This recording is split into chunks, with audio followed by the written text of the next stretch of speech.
30% discount at Stone Stopper by Moonstone TM. Find us at moonstonenutrition.com. Here Radio. Stone Stopper by Moonstone TM is a doctor-developed, science-backed kidney health solution with 30 MEq of alkali citrate to prevent kidney stones. Available in powders and capsules. Enjoy an exclusive discount with my promo code moonstonenutrition.com. Here Radio to get 30% discount. Other shows we have for you to enjoy at myclassicradio.net. The Avengers was most certainly not a household name in South Africa prior to the radio series. With no national television service until 1976, the mechanism simply was not present in the country to show television programs to mass audiences. While many other countries reveled in the filmed adventures of John Steed and company, South Africa was not equipped to join in the fun.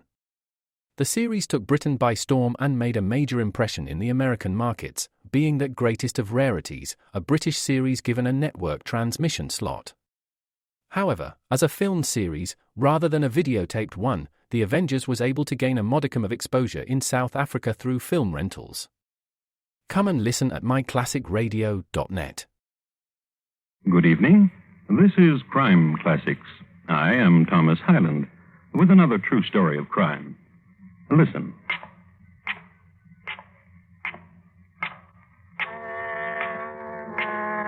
Ali Pasha, on his way to visit his mother. Sunday afternoon, and he always visited his mother on Sunday afternoon. It was a thing she could count on. A mother has always wanted a place of her own, where she could get away from it all, secluded. Ali gave it to her. The deepest dungeon in Turkey. Hello, Mother. Tonight, my report to you on Ali Pasha, a Turkish delight. Crime Classics, a series of true crime stories taken from the records and newspapers of every land, from every time. Your host each week, Mr. Thomas Hyland, connoisseur of crime, student of violence, and teller of murders. Now, once again, Thomas Hyland.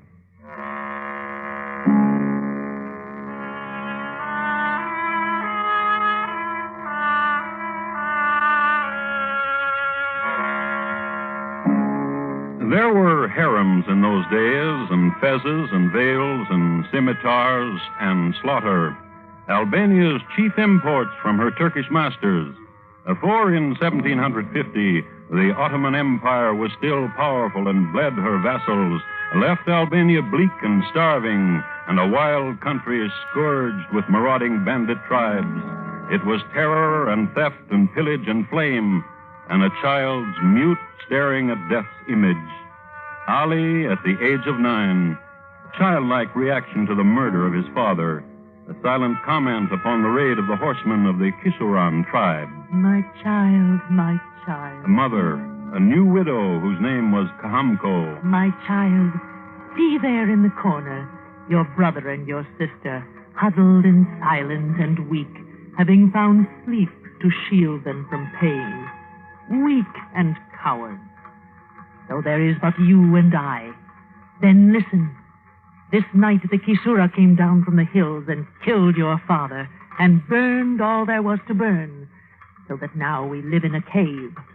Your father was weak, without the strength to fight them off. The wealth of a man is his only so long as he is strong enough to keep it, and this includes his life. So, therefore, you will be strong, Ali, and whatever you truly wish will be yours because of that strength.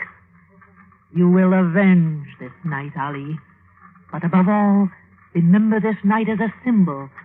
Those with power flourish. To them, anything is allowed. Power and no compassion for your enemies. That is the trick. Tonight, you have gained wisdom. Now, sleep.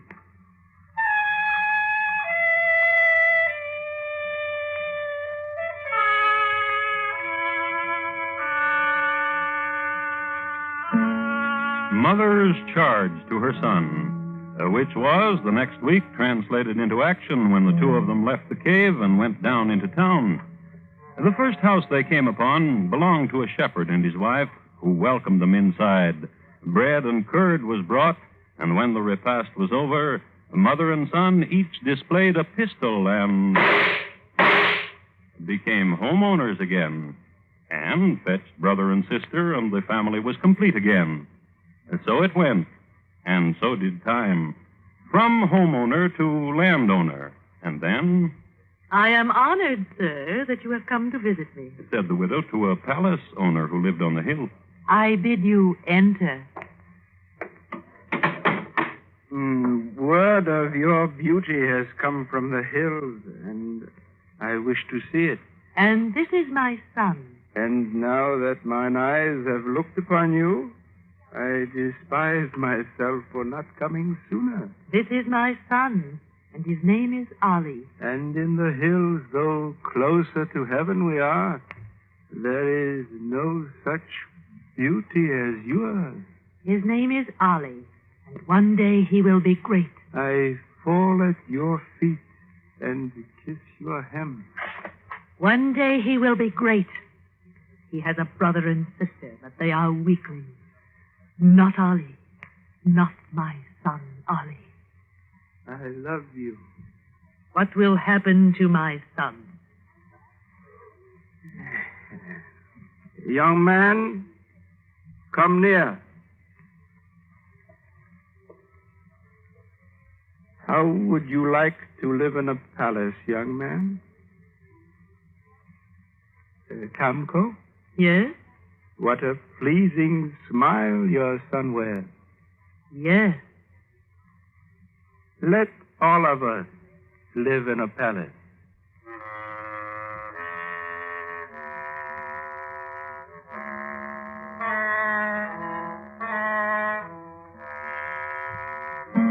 The man who made the invitation was named Zurat, an amazingly spry fellow who was almost 70. A birthday he never celebrated. And that's how Ali came to be a prince. Not an important prince as princes go, but he had the run of a pretty good palace, traveled around a lot to Turkey, to Greece, and Crete. Life agreed with him, and he grew into a strapping young man. The family prospered, and by this time, Ali had fallen into a habit. It was never difficult for him to kill. Not with a mother like he had. In Kardiki there is a man. He owns a province. He has a harem of 20 and a stable of 40, and slaves. His name is Good Pasha, and if he were slain, all his property could be taken by his slayer. And more than that, he is the last survivor of the tribe which slew your father.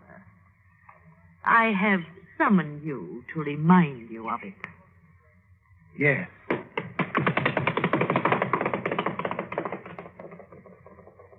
Needless to say, Ali became the new owner of a new harem and new horses and slaves, and the tribe which had slain his father was now extinct. And a month later... I have summoned you to tell you the Pasha of Delvino is young and strong and swears that no man will face him. I thought you should know it. Needless to say, Ali put the title of Pasha of Delvino under his belt. And the next month... We have such a nice family.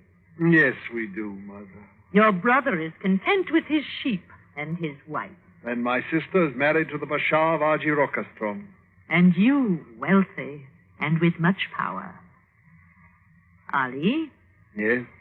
your sister is wealthier than you and with more power. I've thought of that. Her husband has provinces and much gold. I'm fond of him. He has a domain second only to the Sultan. Nevertheless, he's a good man and thinks only of how to make my sister happy. Listen to me. Do not ask me to kill him. Once, when you were 9 years old, you lived in a cave, and there was the heart in you of a young lion. And so it is today.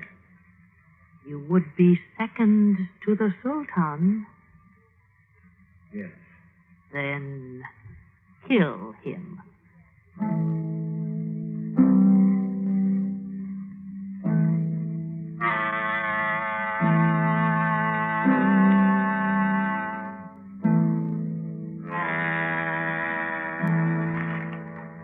And tell me what else, sister. He is a great man and a great husband. Oh, look about you. One of the many wonders he has made for me.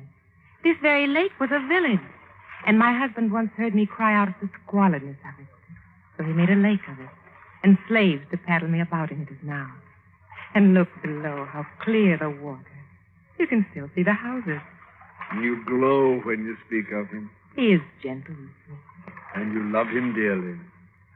Love him? Yes. I'm not sure. Oh? He shuns the harem for me, and my whim becomes A lake, a castle, a jeweled saddle. whatever my whim. Yet, Yet what? oh, see there, he waits for us at the landing house. You've not answered me. Yet what? I do not know. Then ask yourself this. Would you weep if he were dead? Yes? If he were slain? Why are you here, Ollie? To pay homage to my sister? To slay her husband? Tell me, do you love him? Do not kill him, Ollie. If he were to die, the people of his province would take allegiance to me, and I would be second to the Sultan. Are you not tired of killing? No. But you've killed so many. I was born to it. No, your mother. You should not curl your lip when you say the word. She is ambitious and evil and has taught you to kill. Do not speak of herself. She has deluded you, cheated you. No. Yes. Of her flesh and her blood, she has made a slave. She says, kill to you, and you kill. You are not a prince, Ollie. Will you weep for him? Ollie, Yes. he is as strong as you and wields the sword. We shall see. Oh, Solomon! Oh! Here, take your wife's lovely hand and help her onto the landing. Beloved husband. Beloved? Truly? We were speaking, Soliman, about you. We wondered if my sister would weep were you to die. And what did you answer him, wife? Were you to be slain? And what did you answer him, wife? I told him I did not know. And what do you think, Ali? Were you to die? Yes, I know. And I wondered when the realization would come. If I were slain, you would be next to the Sultan in power. What do you wish? A war? Oh, no. Then what? Settlement. Here and now? Here and now. Then aside, wife. And we'll see whose death you will weep for. Your brother's or your husband's. Aside.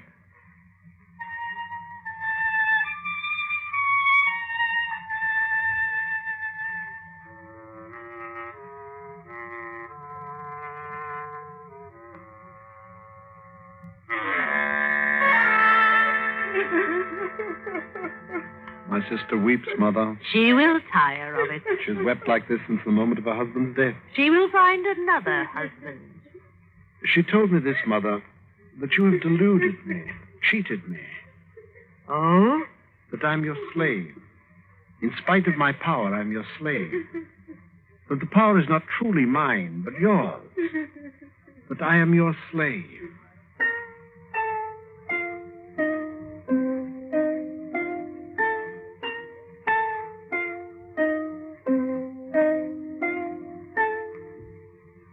And the two of them looked at each other and understood each other, and then walked away from each other, and only the sister remained.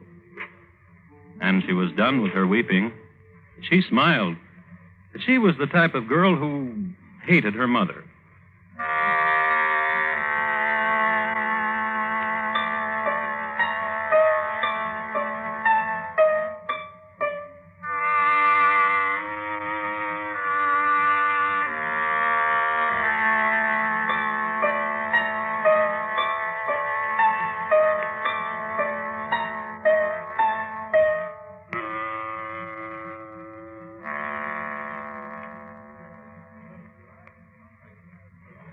You are listening to Crime Classics, and your host, Thomas Hyland, and his report to you on Ali Pasha, a Turkish delight.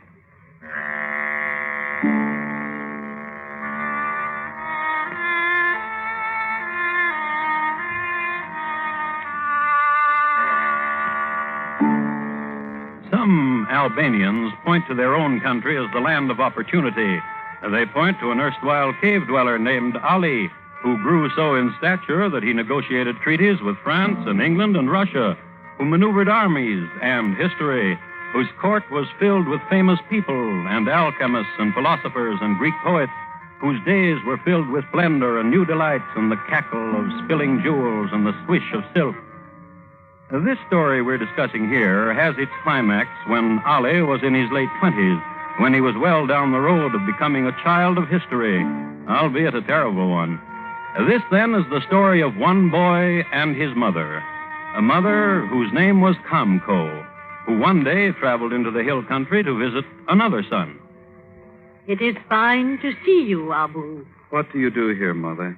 Cannot a mother visit her son? The last time we spoke to one another, you called me vile coward and told me you never wished to see me. I bruised my heart remembering. It is what I came for, to be forgiven. And not to laugh at me, your son, a shepherd, clothed in matted wool among my sheep. Not to laugh at you, to be forgiven. I forgive you. Mother? Yes? What do you really want? What do you mean? You and my brother Ali, you have this part of the world to own. Why do you waste your time with me? I stopped at your hut, Abu, and your wife directed me to where I would find you. And? She once was beautiful. And now? She withers. And your children cry too often, Abu. And your heart is bruised. Yes. And you wish me to salve it? Yes. How? Your brother frightens me. Truly. And his love for me has spilled off. It is a hatred now. Weep upon my shoulder, Mother. He lusts for a solitary power. He envisions himself an Alexander, a Caesar. Which, in truth, he is. A minor one, but nevertheless of the breed. Congratulations, Mother. Cruel son. Then truly tell me what you wish. Slay him. My own brother? And everything he has will be yours. His palaces, his harem, his estates, his horses. His power to command death and spare life, and more. What more? Kindnesses for your wife. She has but to have a whim, and it becomes a realness. And so it would be for your children. Would you like that? Oh, yes. Then do it. Slay him.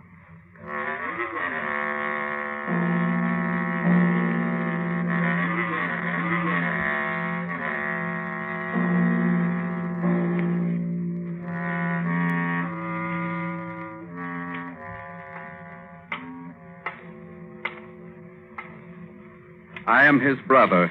I am Abu. See? Here is a seal from his mother. Admit me.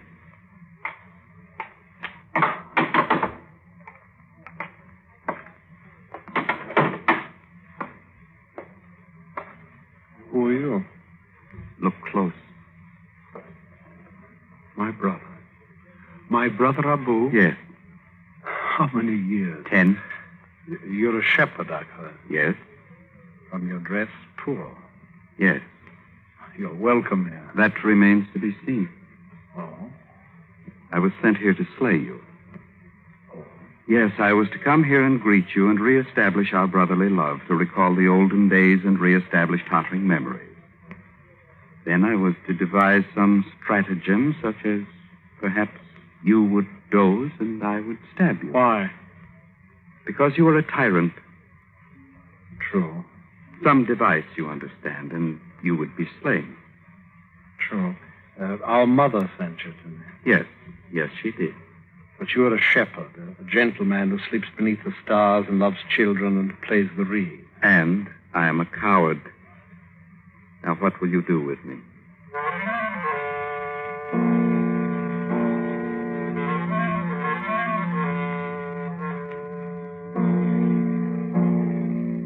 You see, Abu didn't care very much for his mother either, and something bucolic in his shepherd soul wanted to see two animals he called mother and brother against each other. What will you do with me, Ali? He persisted, and Ali looked at his brother with a grave and stern face. It should be mentioned that Ali always kept a headsman at his beck, and he need only to bend a finger and a head would roll, be picked up and spiked and exhibited to the countrymen.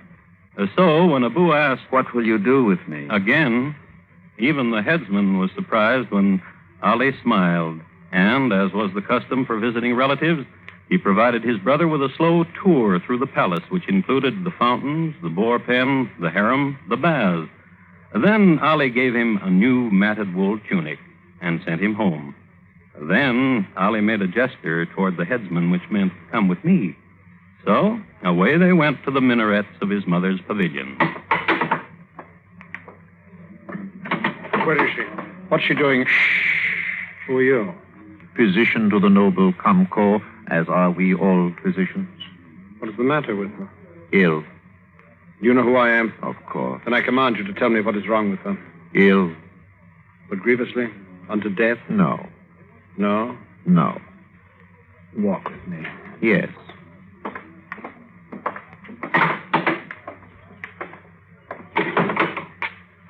You were saying, physician... Not grievously ill for such a conclave of physicians as the one which has gathered about. Sit. Sit here, physician, and let your mind dance happily with the fountains dance. Huh? Sit. How bright the world when seen through leaping crystal. You sigh. You're weary. Have you come a long way to attend my mother? From Alexandria. Are you famous there? And wealthy? Fame, but no fountains. And fountains, physician. What do they make you want to do? What symbol are they to you? Wealth? Extreme wealth? Of kings, perhaps? In my court are the physicians of the world, alchemists and doctors of repute from Spain and France. Each serves me, and each night goes home to his palace to meditate and experiment. Their sojourn in my household is looked upon as a thing of... I've dreamt of sojourning in your household. How grievously is my mother ill? She complains of delicate pains in the thoracic region, as if her heart were filigreed with tiny stabbings. Diagnosis, she eats too much. And that is all that is wrong with her. She speaks of a spinning in the cephalum that leaves a veil of mist on the forehead. And this is the symptom of... She eats too much. And you will prescribe... Licorice pellets and exercise. Physician, Yes. prescribe poison. Poison, huh? Kindly poison, a gentle one placed upon the tongue that melts into death and immediately pervades. A tender poison, one that causes sweet and instant death. I cannot. And I will have you beheaded and summon another physician to do my bidding. First, listen to me. Your mother, Kamko, makes each of us, each of the physicians, taste first her medicines. Either way, I should die. I see. I'm sorry. Then listen. Yes. This prescription. My mother needs solitude. Oh? And darkness. Oh? Such a place as is provided in a dungeon in my castle. Oh. Listen to the fountains. Do you hear them? You hear the fountain? Your Highness, Yes, physician. a sleeping potion I'll give to her, and then you, or whomever you signal, can move her to wherever you wish. Yes. And for me, first sleep, then a sojourn, Your Highness? In my household.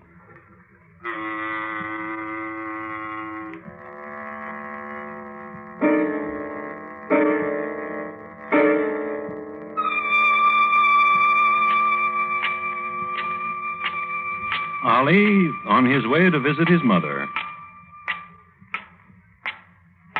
It's Sunday afternoon.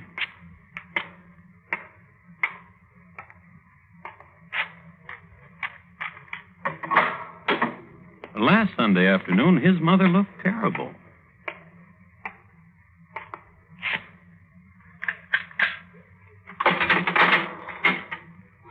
Hello, Mother. Mother. Mother. Vile son. Oh, for an instant, I thought you were dead. Murderer. Let me hold the lamp close that I may look upon your face. Terrible.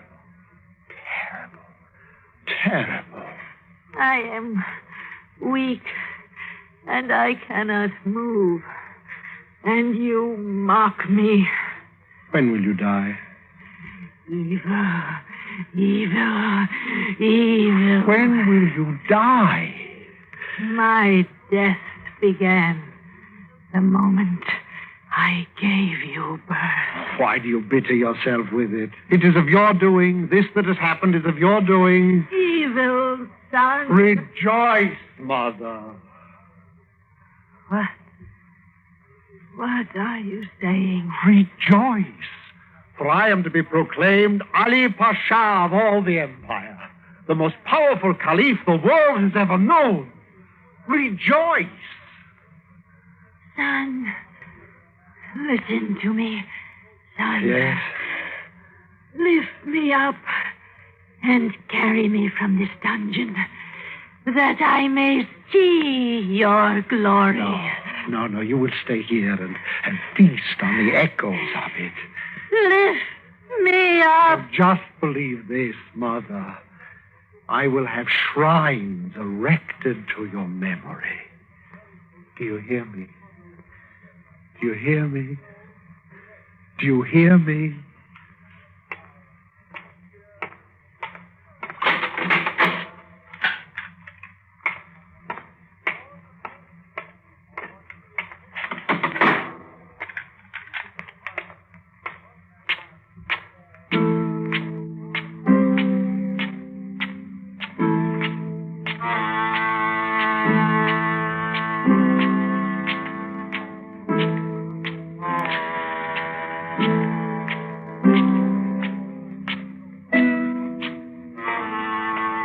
Ali went back upstairs, and as soon as he walked into the sunlight, he was proclaimed Pasha. Then he bade his slaves to seal up the dungeon. From here on, there was no stopping him. He formed an army and drove the Russians from the Ionian Islands off the Albanian coast. He formed another army and became undisputed master of Epirus, Montenegro, and Thessaly. He became known as the Lion of Yanina because of his fearlessness in battle. He was also known as the Bloodletter. He lived to be a venerable 80. He never did become a venerable 81, because one day... Hail, Grand Vizier! To the brains behind the whole Ottoman Empire. Welcome, Ali. What is that in the package? I have brought to you a jewel from Turkestan. Oh, thank you. It's a rare sapphire from Turkestan's loftiest summit. Oh, thank you. What can I do for you? Nothing but permit to kiss the sleeve of your sacred robe. Kiss. It's best I describe this little scene for you, as Ali bent to kiss the sleeve of the Vizier's sacred garment. He got there all right, but he never got to straighten up. The Grand Vizier put a knife in his back, right up to the jeweled hilt. Ali was dead. Europe celebrated.